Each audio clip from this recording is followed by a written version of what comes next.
رقم واحد في البيزنس أوبر، المثلث الكوني.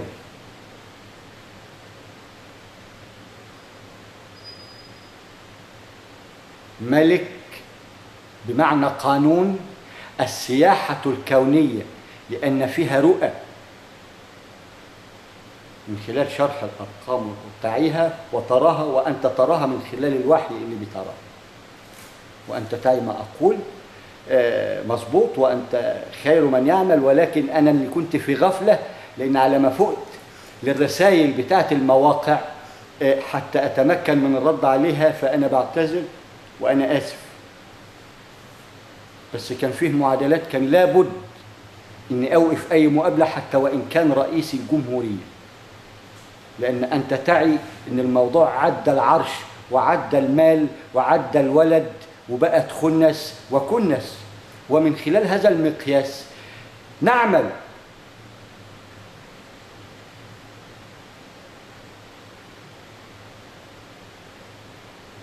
لأننا هنكنس ما في العقل ونستبدله بما هو نافع، بما يسمى العلم النافع المتجدد بقانون دائبة من الدواب. ونحن ندب بمثلث 60-70 فوق ال70. فيا إمام الفاضل أنا آسف، وكما ذكرت يعني أنا سافرت وأنت تعي ما أقول بقانون. عندما تسرسرت سريت سرى الليل بهدوء، وعندما جودت القرآن خير تجويد، وكنت من المتتعتعين حتى تعي أننا أعرف مكانتك كإمام ومكانتي أنا في آخر الصف اللي بيتجول من خلف الأصابع، أي أصابع الأقدام، وما بيتعداش الكتف. ولكن أعلم صلاتي، فلي هنا صلاة وفوق صلاة. في شماريخ كده برضه فوق سبعيتنا بالإيمان برضه لا تعي ما نقوله، وإحنا مدد لهم من خلال دعاء يعبر من ابن له صالح، ونحن أبناء الجميع أي من سبقنا بالإيمان، وأنت تعي ما أقول.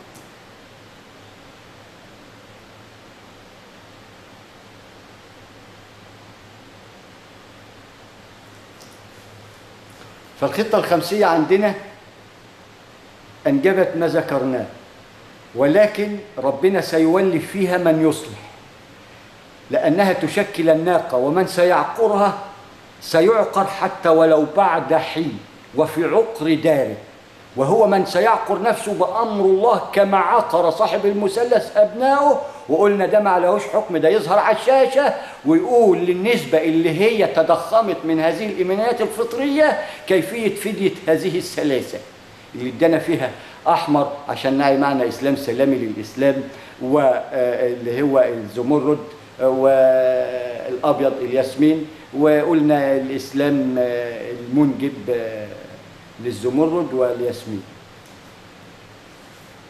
لأن النواة بيضاء ولكنها تكمن داخل السوداء، لأن الأقطار 50 اللي احنا بنصلي فيها في السوداء، وطالما في 50 يبقى احنا لسه في المنتصف اللي هو الأزواج، لأن 50 على 50 تساوي 100.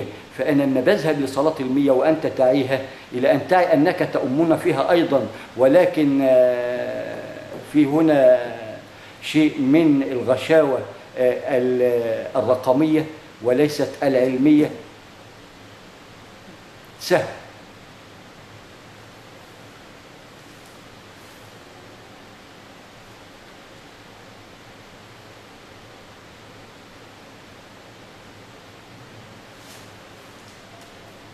فرب العرش العظيم إن شاء الله أمنا مصر ستنقي نفس من يقود، حتى وإن كانت في نفسه نية الشر ستنظف. هذا أمر الله، لأنه وضع للنظافة قانون، وتقدر تورث كما ورث سليمان عليه الصلاة والسلام من أباه داود. علم كيفية العزف والغنى ورث. هنا يبقى الميراث لمن يعلم كيفية الإدارة والميراث لمن يعلم كيفية الميكنة الكونية، وميراث لمن يعلم ميكنة العلم غسيل المخ ببداية اللانهاية، أي التجدد العلمي، أي قانون المثلث الكوني. قوانين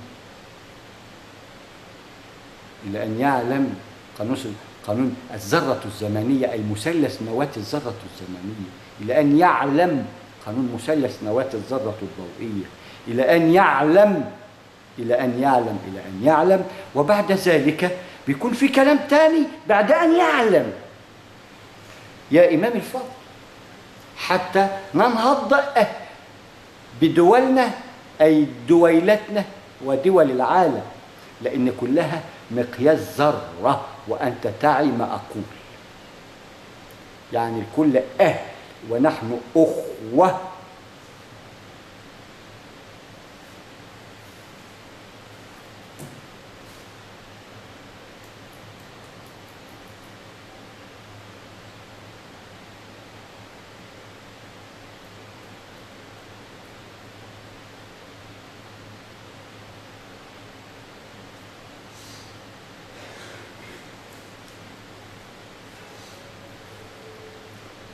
فهنا عندما نبدأ المشروع الأول من خلال الأوبرج، ده بيزنس أكل وشرب مطعم، يعني أوبرج، بس هعلمك كيفية تجسيد المصطلح اللفظي على الواقع. هتقرأ مصطلح أوبرج المثلث الكوني.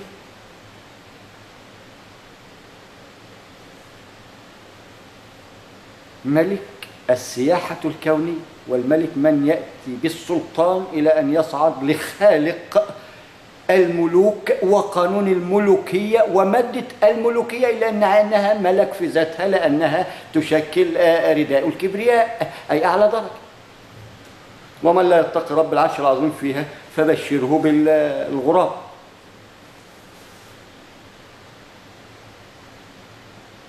فمن خلال المشاريع القائمة في المثلث بتكون سبب للكل أجمعين، للعربي والإنجليزي. والعربي عدت لغاته،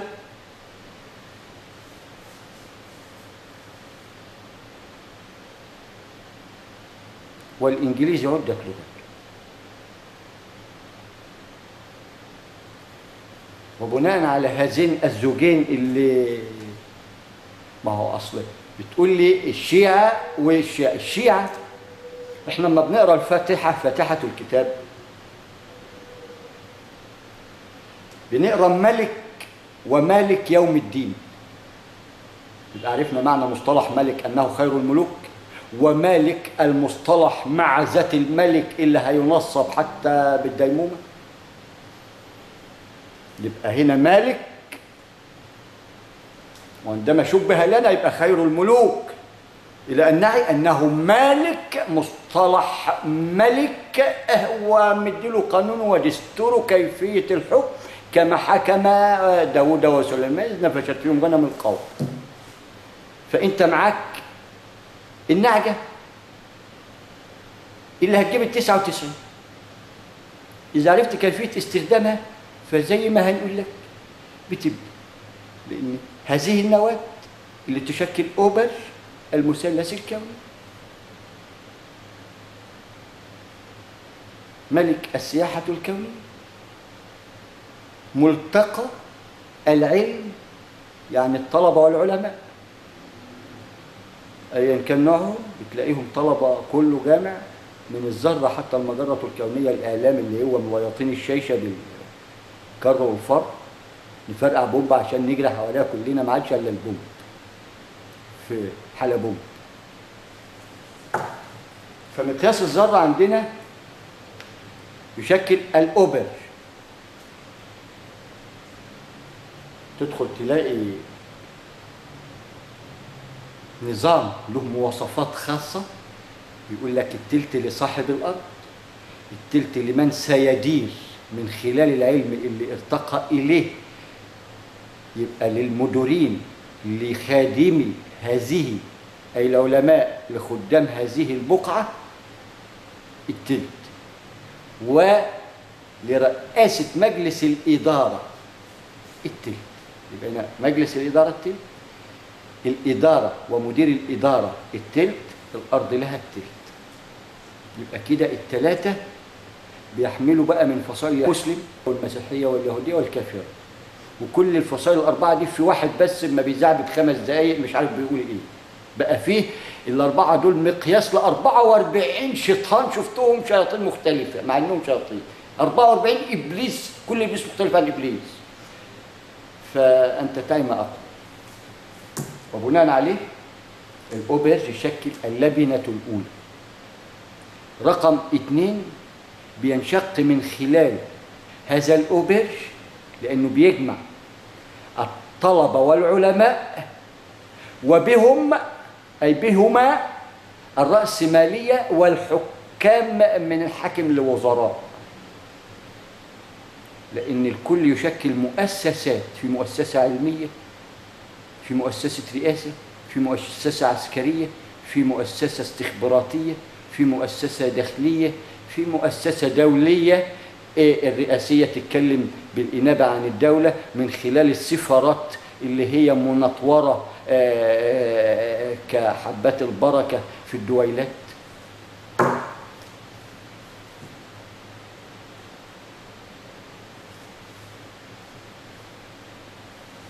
فالأوبرج يشكل اللبنة الأولى اللي منها سينشق المشاريع.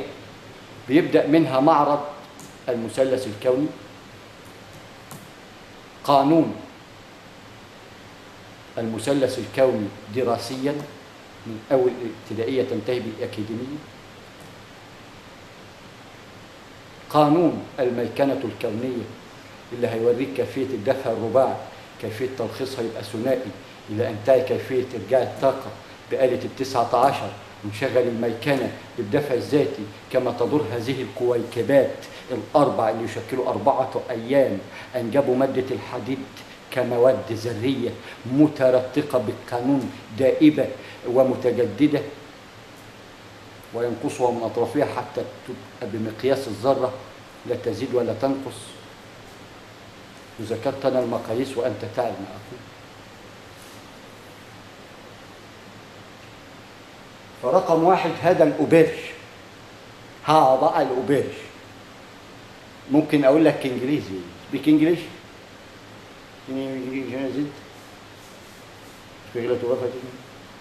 شغل، بس اعلم نوع الشغل ايه حتى تكون فيه إداري، لأنك من ستدير، والإمام هو من يهدي من خلفه، لأنه له مقياس. يبقى هو النواة، من خلف العنصر، أبنائهم وزوجاتهم الشعبة. عندما يسمعوا شيء جديد أو يعلموا شيء جديد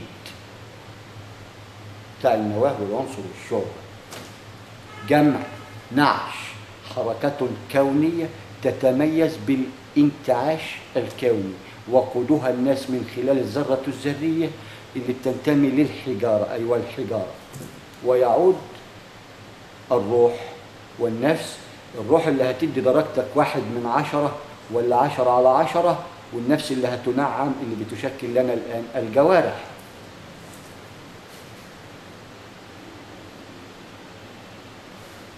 اللي من خلالها نرى الوحي المجسم والعلم المجسم من خلال الحجة اللي تشكل لنا رقم كمقياس يقام عليه معادلة كونية وليست بنسبية، ومقياس لأنه قانون ميكنة كونية ينجب قوانين. كيف أتى؟ كما سألني المليارات سأجيب مرة أخرى.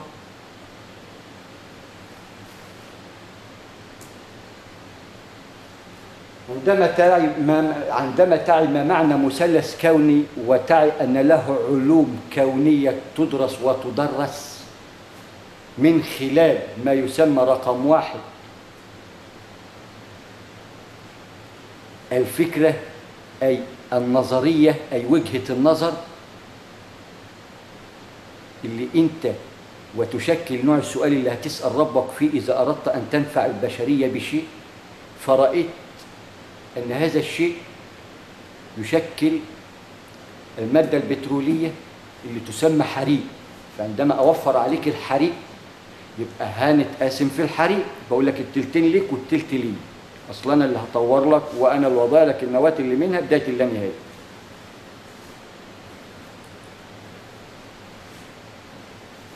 ده كمقياس.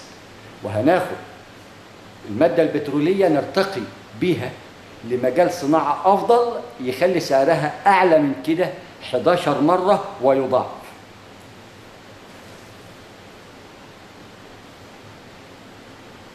أننا سنريك كيفية إدارة المحرك اللي بيعمل بمعادلة 19 يعمل بالدفع الذاتي كما تعمل الحركة الكونية، ولكن يوجد مقاييس أولية. ده في الميكنة الكونية. الأوبر بتلاقيه يشكل نواة هذا العلم اللي هينشق منه رقم 1 المعرض، كما شكلنا رقم 1 الأوبر أي اللبنة الأولى. رقم 2 هينشق منه معرض، هينشق منه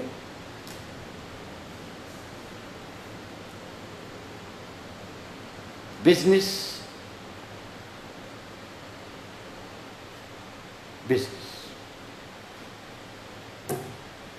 ولكنه للكل شركاء لا أجراء.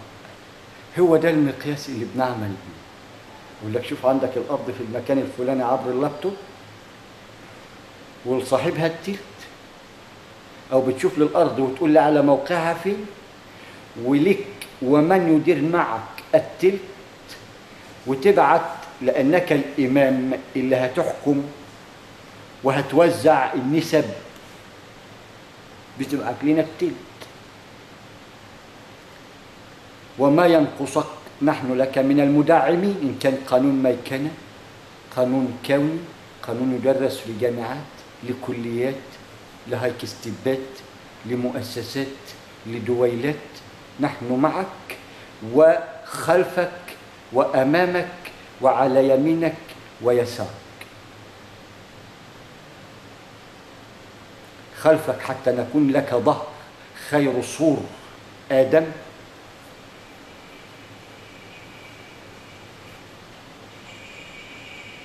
وأمامك نرى لك لأنك الإمام وجب أن تنقي ذهنك لما يسمى الكنز وهو القرآن، كيفية الإنجاب منه المعادلات اللي تهدي الناس إلى الصراط المستقيم اللي فيه قوانين ميكنة وقوانين بيزنس وقوانين متعة وقوانين كل شيء،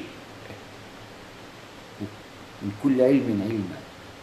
جمع لنا كده، ولكن بوضع مقاييس ليس إيه. والإمام اللبيب بيعي خدامه ما يقوله وياخدها سب، يبقى شكل ده السب.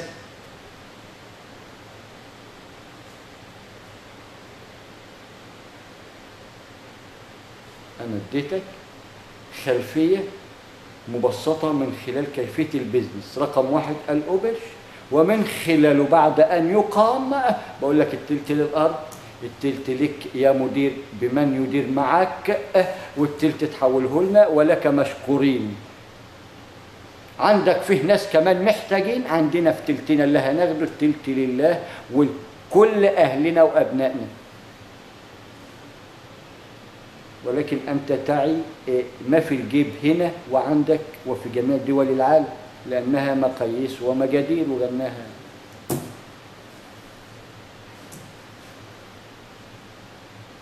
كده. أنا وضحت أمامك من خلال ما ألقيت عليك من سلام واعتذار لعدم الرد، لأني كنت مشغول في معادلات أنت تعلمها من الله سبحانه وتعالى. واعلم إن يدنا ممدودة وليست مغلولة لك ولآخر فرد في العالمين وأول فرد، مع مراعاة وضع الديمومة أن لا نهاية لها بقانون الحبل على الجرار. عندما وضع القسطاس كان هو الأخير لوضع لبنة بداية اللانهاية، الديمومة اللي احنا فيها في غيبوبة.